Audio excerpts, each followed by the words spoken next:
Hello, lovelies. Welcome back, and welcome to the new year, 2026. Can you all believe that? We're in 2026 now. We're closer to 2030 than we are to 2020, which I find mind-boggling.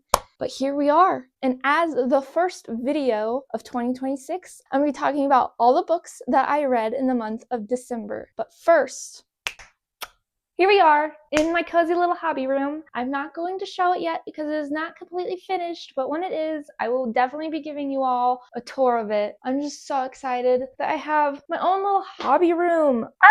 Very, very excited. But for now, let's talk about all the books I read in the month of December.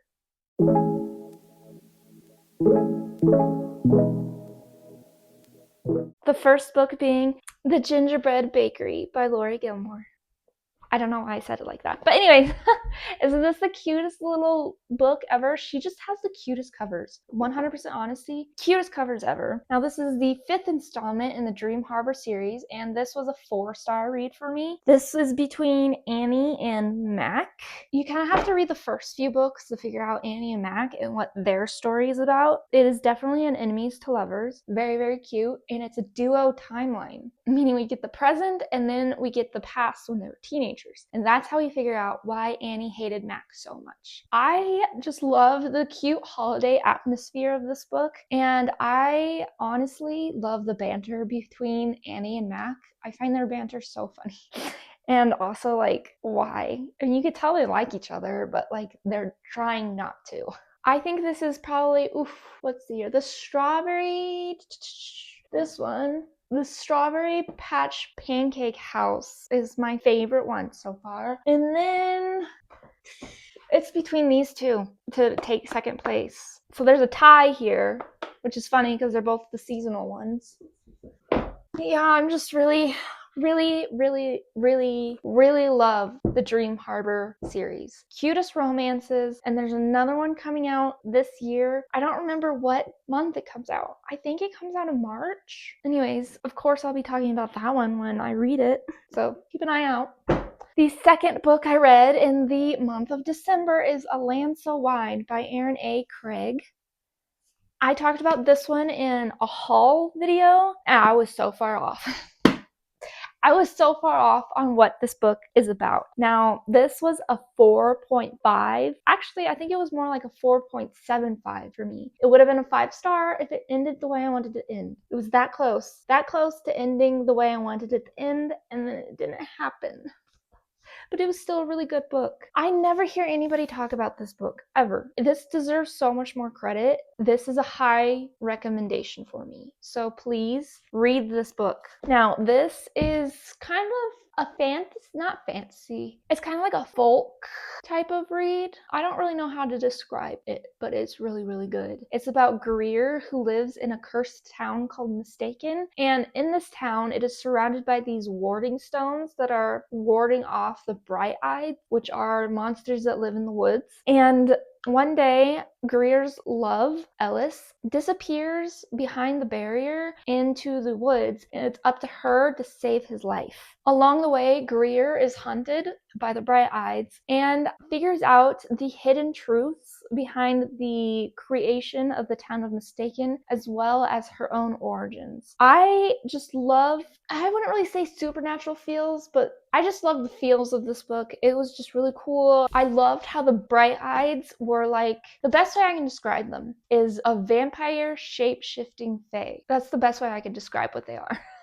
They're just really cool. And I love the little unique love triangle that happens. By love triangle, it's like a love triangle. Ellis doesn't even know. But a little bit of a spoiler, I rooted for Finn. Read the book, figure out who Finn is. Finn is so cool. He's a cool character. Just saying. But I really love this book. So please read it. This is a high recommendation for me. Read the book.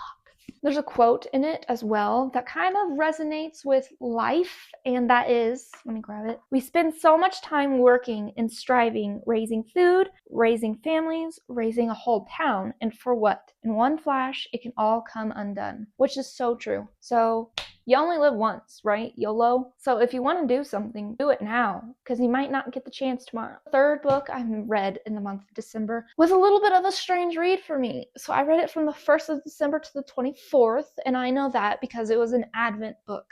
That's kind of cool. I loved the idea of an Advent book, and I would love to do it again this year when the time comes.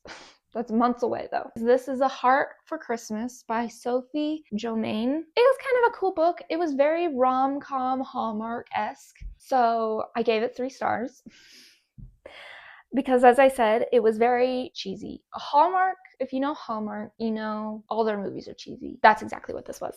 This is like a Hallmark movie book style. This is about April, who goes to visit her dad during Christmas time. He lives in the Alps. And she's had heart problems her whole life. And so after her heart operation, she was afraid to live her life. Everything had to be like meticulously done. Kind of a boring life is what she had. Until in comes Augustin, her best friend's brother. He helps her figure out life again, figures out how to love again, figures out how to love life, all of it. It was a cute romance between them, not gonna lie. But as I said, very cheesy. I feel like this was more of a teen book, to be honest with you. But I enjoyed it. It was mostly pure entertainment, to be honest with you. The last book I read in the month of December was The Enchanted Greenhouse by Beth Durst.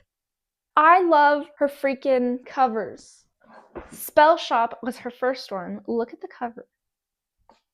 She just has like the cutest covers. Now, The Spell Shop was a 5-star read for me. This one was a 4-star read for me. I feel like this one would have been a bit of a higher rating if I wasn't in a book slump when I picked it up. Just saying. If you know what a reading slump is like, you know how hard it is to get out of it. I was hoping that this would get me out of it, but it didn't. It was a cozy fantasy book. Cozy, very, very cozy. And that's why I wanted to pick it up. But in the middle of it, I was still in my reading slump to the point I would have rather scrolled through my phone than finished the book, which is really, really sad because it's a good book. Now this is about Turlu, who was the creator of Kaz. You have to read the first book to figure out who Kaz is. Well, I guess you kind of don't have to, but it would help. Anyways, this is about how she ends up on the island of Beld, I think is what the island is called. Was it the island of Beld?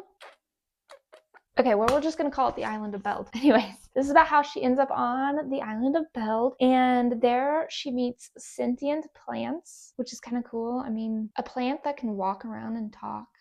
I'm looking at a plant right now and I'm trying to imagine what that would be like. She also encounters a flying cat, which is pretty cool, flying cat, as well as a grumpy gardener. She has to figure out why the greenhouse is dying and how to fix it before it's too late. Along the way, of course, there's a cute little cozy romance as well as plenty of honey cake. I want a honey cake so bad. They talked about it so many times in this book. I'm gonna figure out the recipe and make a honey cake because I want to try it. I just loved the magic and the cozy atmosphere that this book had, as well as the talking plants. That's kind of cool. And Yarrow, who was the gardener, I loved his passion for gardening and his love for baking and cooking. And I am definitely going to try to find out how to make honey cake. That would be kind of a cool video, wouldn't it? To like make the food that's in the books. That's my idea. I'm not gonna lie with you, other than the book slump, I was pretty disappointed with how the book ended. Spoiler alert, it ended weirdly. So like she figured out how to fix the greenhouse from dying, but it didn't talk about how she like fixed the greenhouse. I don't know how to describe it, but it was a little disappointing we didn't get to see that part. But all in all, it was a cute book. I would recommend it if you weren't in a reading slump. Those were all the books I read in the month of December. I think